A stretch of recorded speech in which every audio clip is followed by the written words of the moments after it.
Welcome back to my channel, nama gue Philip Mulyana, dan setelah video yang kemarin gue bahas soal polis Prudential, hari ini gue akan bahas polis gue yang lain, polis dari Astra Life, namanya adalah Flexi Life.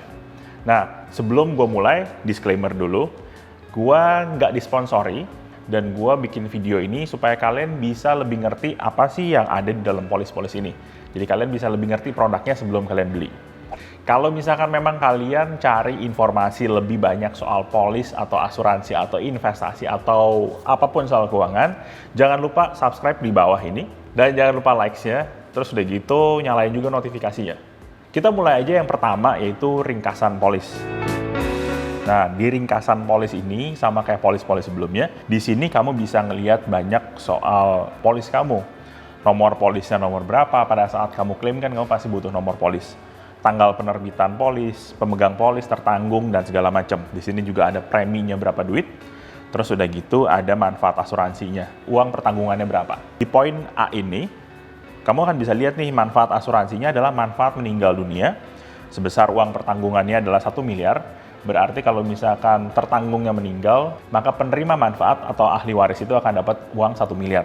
Tanggal berlakunya di sini ada, dan tanggal berakhirnya. Karena polis ini adalah polis tradisional dan polis asuransi jiwa berjangka, makanya dia ada jangka waktunya 1 tahun 1 tahun. Gue beli ini waktu 15 Juni 2020, berakhirnya adalah 2021, 15 Juni juga sama. Nama tertanggungnya adalah nama gue sendiri. Poin yang B, kamu bisa lihat nih di sini, perincian premi. Astra Life, Flexi Life-nya ini unik sebenarnya. Karena preminya itu nggak flat, preminya itu selalu naik. Keuntungan dari kita beli asuransi yang preminya naik, biasanya premi awalnya itu lebih murah dibanding premi yang flat. Nah, kalau misalkan kalian lihat di poin yang B ini, dia akan kasih lihat nih, usia tertanggung dari mulai usia berapa, itu premi tahunannya berapa, lalu naik 1 tahun, premi tahunannya berapa, sampai tahun-tahun berikutnya. Nah, ini adalah proyeksi, karena di paling bawah, dia bilang, catatan Perincian premi ini hanya menampilkan premi pada saat ulang tahun polis dan dapat berubah pada saat perpanjangan masa pertanggungan sesuai ketentuan polis. Di pasal 2, kamu bisa lihat namanya contestable period. Nah, pada saat di 2 tahun pertama, kamu bisa lihat di ayat 2-nya ya, tertanggung atau pemegang polis bertanggung jawab untuk memberikan keterangan yang benar dalam setiap pernyataan kesehatan dan keterangan lain sebagaimana disyaratkan oleh penanggung. Oke, berarti pada saat kamu ajuin, gue pengen beli produk ini, kamu harus, biasalah, harus ngomong dengan sejujur-jujurnya.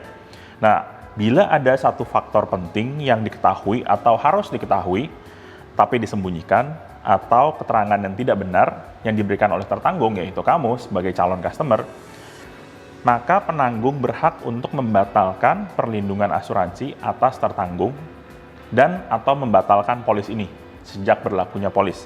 Berarti kalau misalkan kita nggak menyertakan informasi dengan sebenar-benarnya, si Astra Life ini dia boleh membatalkan polis ini sebenarnya. Kalau misalkan kamu udah klaim, malahan dia bisa membatalkan manfaatnya. Di sini ada tulis juga nih, sebagai akibat dari pembatalan perlindungan asuransi ini, maka semua manfaat asuransi yang diterima oleh tertanggung tidak berlaku, berarti manfaatnya akan hilang totalnya, serta premi yang telah dibayarkan tidak bisa dikembalikan, artinya preminya udah angus. Nah, yang terakhir lebih parah lagi sebenarnya, semua manfaat asuransi yang telah dibayarkan wajib dikembalikan kepada penanggung dalam jangka waktu 30 hari sesudah pemberitahuan. Nah, di sini udah jelas banget sebenarnya. Ini bukan cuma soal Astra Life doang, tapi kenapa kalau misalkan kamu mau apply satu asuransi, pasti ada pasal yang kayak gini. Perusahaan asuransi itu akan mengukur resiko kita dari jawaban dari pertanyaan mereka. Itu ada namanya assessment di underwriting-nya. Resikonya adalah ya seperti ini, mereka bisa batalin, bahkan juga bisa di clawback sebenarnya, diminta balikin lagi. Ketentuan di atas tidak berlaku apabila perlindungan asuransi telah berlaku lebih dari contestable period, artinya lebih dari 2 tahun kalau nggak salah nih. Ya, 2 tahun. Contestable period adalah masa 2 tahun sejak tanggal berlakunya polis. Oke? Atau pemulihan polis, atau perubahan polis. Ya, intinya adalah setiap kali kamu beli polis baru, atau kamu upgrade polis, atau kamu memulihkan polis kamu yang udah mati, selalu ada contestable period. Biasanya itu sekitar 2 tahun. Di Astra sama aja, 2 tahun juga. Di pasal keempat, Dibilang juga soal free look period. Nah, sama seperti asuransi Prudential yang kemarin gua review juga, di sini juga ada namanya free look period atau masa mempelajari polis. Itu biasanya 14 hari terhitung dari pemegang polis menerima dokumen polis. Nah, untungnya karena si FlexiLife ini adalah digital, jadi pada saat kamu udah disetujuin, biasanya prosesnya itu cuma sekitar 5-10 menit, kamu udah langsung bisa dapet dokumen ini. Pada saat kamu terima dokumen ini, kamu udah bisa langsung baca, dan kamu udah bisa langsung ngeliat nih, ini bukan produk yang gue cari. Kalau misalkan ternyata setelah kamu baca, terus udah gitu isinya ternyata nggak sesuai sama yang kamu cari, kamu bisa batalin, tapi nanti preminya akan dibalikin. Setelah preminya dibalikin, biasanya akan dipotong biaya-biaya medical check up dan segala macam. Tapi karena FlexiLife ini adalah digital, seingat gue mereka nggak ada medical check up, tapi mungkin mereka ada biaya-biaya lain. Intinya adalah premi pertama dibalikin, tapi dipotong dengan biaya-biaya tertentu. Nah, di pasal ke-6 kita akan ngomongin premi di sini, dan terutama di ayat yang kedua yaitu grace period. Nah, karena ini adalah asuransi tradisional, artinya kalau misalkan kamu telat bayar, nggak bisa tuh cuti premi. Nah, kalau misalkan telat bayar, berarti ada masa leluasa atau grace period di sini.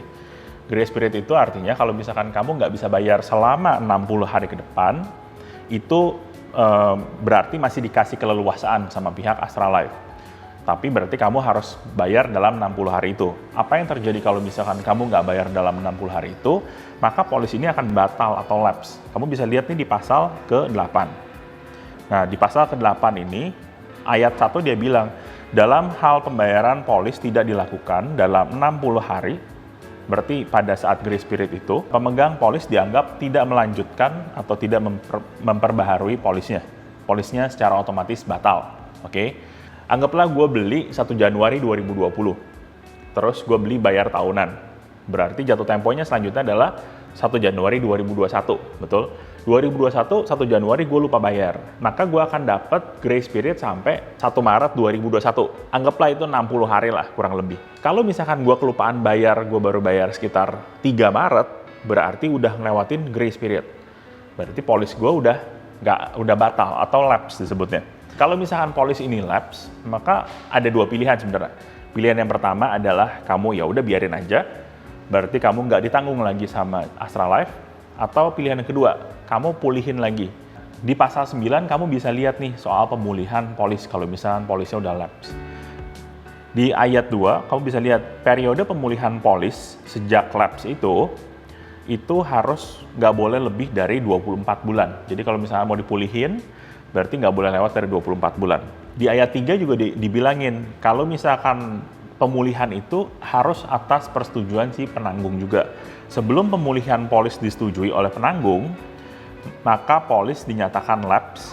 Terus udah gitu si penanggung tidak mempunyai suatu kewajiban apapun kepada pemegang polis. Artinya, kalau misalkan polisnya udah lapse, lalu si tertanggungnya meninggal nih, maka Astralife nggak usah ngeganti karena kan polisnya udah lapse. Ini juga salah satu alasan kenapa kadang-kadang asuransi nggak membayarkan klaim dari orang. Karena kita kadang-kadang lupa bayar, pada saat kita klaim ternyata polisnya udah keadaan lapse. Di pasal 4, penanggung berhak menyetujui atau menolak pengajuan pemulihan polis.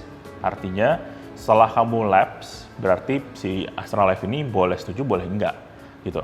Makanya gue saranin, selama kamu punya polis, lebih baik di-maintain terus, jangan sampai lapse. Karena begitu lapse itu, berarti kamu harus kayak ngulangin proses lagi dari kayak setengah dari awal lagi sebenarnya. Di pasal 12 ini dibahas soal gimana caranya klaim. Untuk pengajuan klaim, si penerima manfaat wajib menyampaikan dokumen klaim ke si penanggung Astralife selambat-lambatnya 90 hari sejak dari tanggal tertanggung meninggal dunia.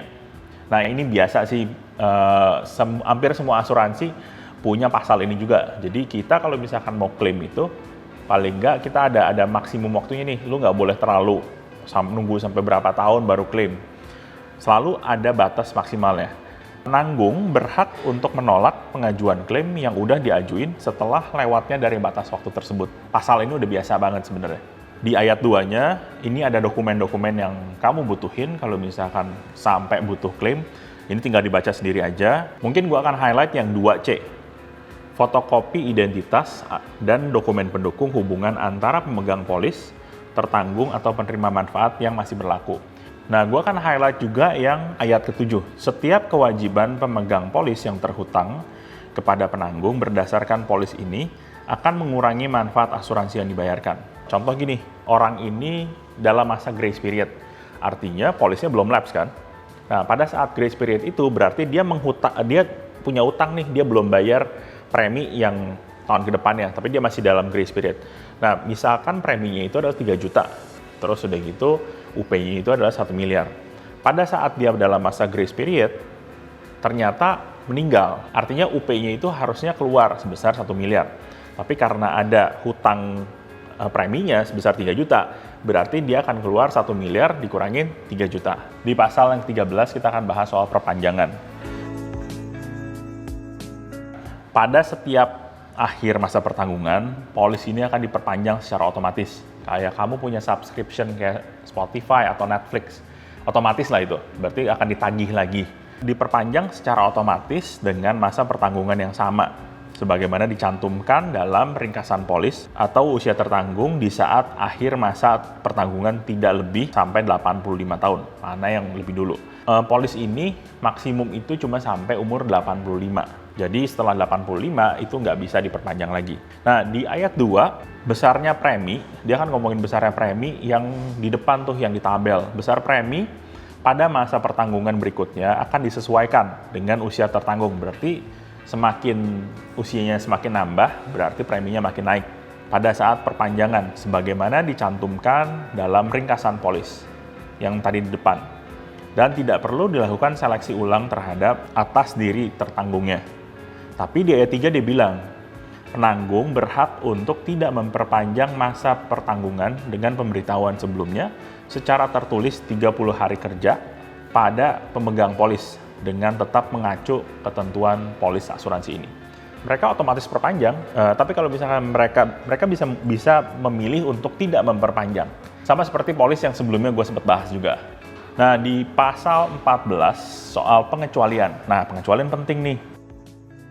Penanggung tidak akan membayar klaim atas manfaat asuransi jika tertanggung meninggal dunia disebabkan secara langsung atau tidak langsung, keseluruhan atau sebagian akibatnya dari kondisi yang disebabkan oleh adanya suatu tindak melanggar hukum atau tindak kejahatan. Yang paling gampang melanggar hukum, seseorang nerabas lampu merah, terus sudah gitu terjadi kecelakaan. Orang yang nerabas lampu merah itu punya polis, lalu karena dia melanggar hukum, karena dia ngerabas lampu merah, maka dia harusnya nggak diganti.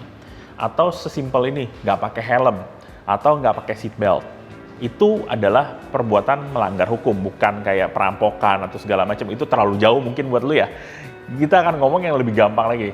Soalnya itu adalah kehidupan sehari-hari yang kayak sepele, tapi sebenarnya yang kayak begitu itu bisa nyebabin klaim itu nggak dibayar.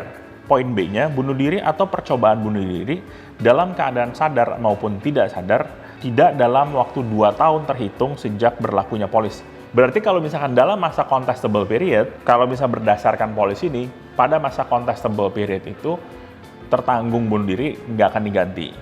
Nah, tapi ada juga di pasal 16 nih, di sini akan ngomongin soal keadaan khusus. Ini juga semua polis juga ada sih. Di ayat 1-nya, apabila timbul perang, baik dinyatakan ataupun tidak, dan Republik Indonesia terlibat di dalamnya, maka pembayaran manfaat asuransi akan dikenakan potongan sementara oleh penanggung. Besarnya ditetapkan kemudian oleh penanggung. Selambat-lambatnya dalam 1 tahun setelah berakhirnya perang, keadaan bahaya, atau keadaan darurat perang. Penanggung berkewajiban menetapkan besarnya potongan yang semestinya dikenakan sesuai dengan meningkatnya angka meninggal dunia dan berubahnya keadaan moneter akibat adanya perang. Pasal ini gue lumayan sering juga lihat di polis-polis yang lain juga, jadi gue rasa ini cukup wajar juga untuk risk management mereka juga sih. Di pasal ke-18 ada juga soal force majeure. Penanggung mempunyai hak untuk menunda semua aktivitas terkait dengan polis ini dalam hal terjadinya keadaan force majeure atau keadaan kahar. Nah, sekian dari gua. soal pembahasan unboxingnya Flexi Life-nya Astra Life. Mudah-mudahan ini berguna buat kalian. Dan kalau misalkan kalian mau komen produk apa yang gua harus review next, taruh komen kalian di bawah. Dan jangan lupa juga subscribe dan nyalain notifikasinya. Dan kalau misalkan kalian suka dan kalian dapetin value dari video ini, jangan lupa tombol likes-nya. Gua Philip Mulyana, signing off. Thank you.